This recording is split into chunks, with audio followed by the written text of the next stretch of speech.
السلام عليكم ورحمة الله وبركاته.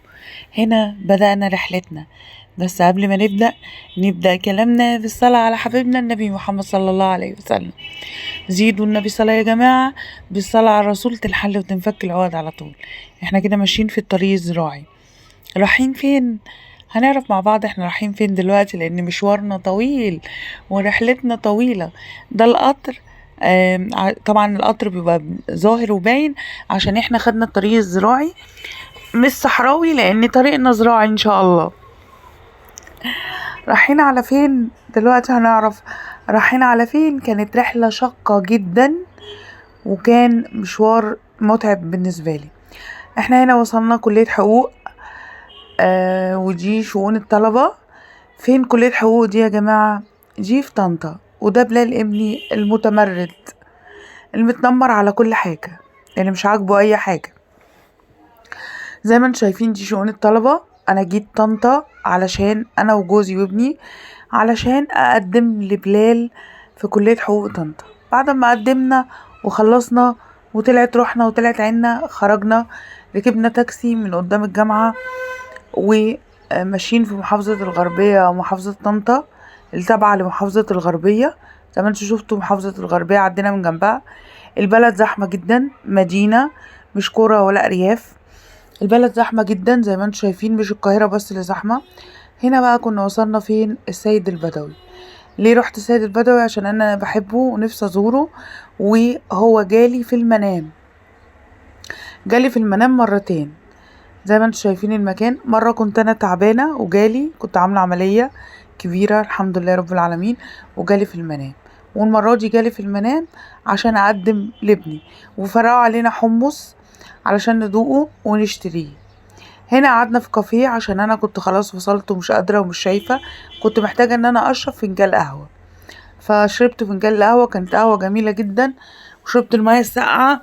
وبعد كده دخلنا بقى للمقام علشان نزور. بيفرقوا حمص ليه؟ عشان تدوقي الحمص من عندهم وانتي خارجة تشتري بقى لحبايبك والليكي وكده. يعني الزيارة بتاعة البلد، الحمص والحلاوة والمشبك والهريسة وكده. هنا بقى كنت دخلت مقام السيد البدوي.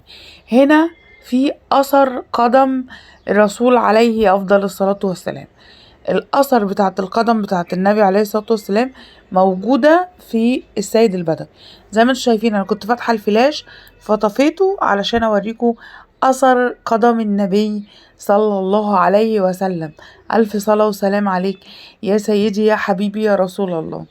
ربنا يوعدنا بزيارته يا رب، عاجل وليس آجل، من غير حول ولا قوة منه. المكان أثري، المكان قديم، ده المقام. وزي ما انا قلت لكم المكان ده انا روحته وانا طفلة عندي 5 سنين، وسبحان الله جالي في المنام مرتين. مرة في وقت الشدة بتاعتي، ومرة علشان يقول لي ان ابنك مكانه عندنا في بلد طنطا. وفعلا انا عملت كل المحاولات وابني ما دخلش غير كلية حقوق طنطا. عملت تقليل اغتراب مرتين ومنفعش، وحاولت بكل المحاولات ومنفعش. وهو بقى في بلد السيد البدوي في المكان الشريف الطاهر. زي ما انتم شايفين المقام اثري.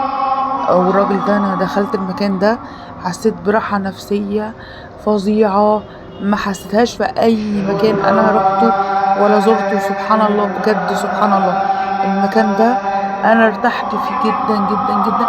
وهو سبحان الله ندهلي، هو سبحان الله ندهلي، وانا رحت ولبيت النداء وزرت وقضيت اليوم وصليت الظهر وصليت العصر. وكان اليوم شق جدا ومتعب جدا بالنسبة لي، بس انا كنت مبسوطة جدا جدا جدا وفرحانة جدا جدا ان انا في المكان ده. دلوقتي اذان العصر وانتوا تسمعوا معايا اذان العصر في المكان الجميل الحلو قوي ده. بجد كان يوم من احلى الايام. هنا بعد ما خلصنا انا ندهت جوزي يشوف الاثر، هو ما خدش باله منه في مسجد الرجالة، فندهته دخل شاف اثر النبي. هنا بقى المسجد كبير جدا جدا جدا ما شاء الله ما شاء الله. المسجد كبير قوي وقديم و... ويعني المسجد مش قادرة اقول لكم بجد شكل الطراز الاثري القديم جدا، والمسجد كمان نضيف جدا جدا جدا، نضيف جدا بشكل ما تتخيلوش، والحمامات نضيفة جدا وبينضفوا على طول وماسكين المكانس، وبجد حسيت براحة انا ما حسيتهاش قبل كده والله في اي مكان. سبحان الله، المكان راحة نفسية فظيعة. هنا بقى وانا خارجة ما كنتش اعرف اني في قصاد السيد البدوي في غرفة مدفون فيها 3 اشخاص. انا ما كنتش اعرف الاشخاص دي مدفونين هنا ليه ومين دول، ما كنتش اعرف. جوزي نادى عليا قال لي تعالي انت مش هتزوري؟ فقلت له ازور فين وايه؟ قال لي تعالي. فهدخل جوه اشوف المكان. هنا بقى حاطين يافطه للرئيس انور السادات. هندخل بقى، انتوا هتسمعوا وتشوفوا بقى.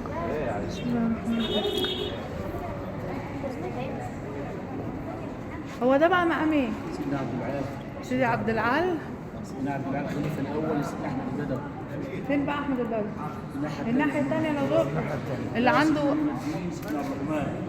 اللي عنده قدم الرسول.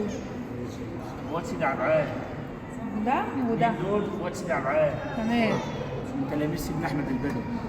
طبعا سيدنا احمد حجاب ده اللي بشر السادات بمصر. طبعا ما تصورنيش، لا ما تصورنيش. طيب انا غلط علينا كده. عشان انت بتشرح. ايوه، ده سيدنا احمد حجاب ده اللي بشر السادات بمصر. هو ده هنا والست كانت بتردد عليه طبعا، عشان كده حاطين السادات فين مع الناس. قال لي السادات فين ايه؟ دفن. وده ده سيدنا نور الدين سيدنا عبد الرحمن اخوات سيدي عبد العال. سيدنا نور الدين.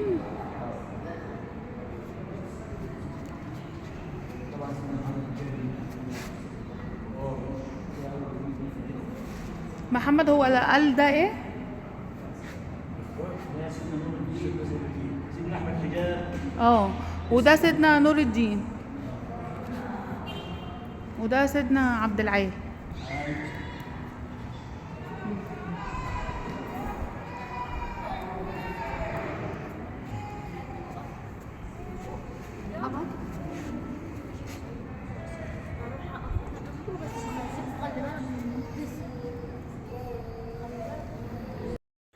هنا بقى بعد ما انتوا ما سمعتوا، وانا خليكوا تسمعوا بنفسكوا، كنت بسلم بقى على المكان وبقرا الفاتحه وخارجه. زي ما انتوا سمعتوا، فيهم واحد بشر السادات بحرب اكتوبر، وقال له ان انت لو كسبت الحرب زي ما انا بقولك تدفني في المكان ده مع اخواتي يعني. وكانوا يعني بركه. ده بقى كده ورا المكان. بيبيعوا بقى لعب اطفال ورا الجامع. بيبيعوا. اتمشينا بقى، خدنا جولة. بيبيعوا بقى ملابس، وبيبيعوا شنط، وبيبيعوا شوزات، ويعني كل حاجة.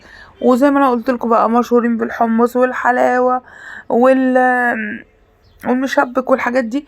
انا بقى كنت تعبت قوي وفرهطت، بجد فرهطت، وكان يوم طويل بالنسبة لي، وكان يوم مهلك، وكان يوم متعب، وكنت يعني بجد كنت تعبانة، واصلا نفسيا تعبانة. يعني انا ايه اللي جابني من الشرق للغرب؟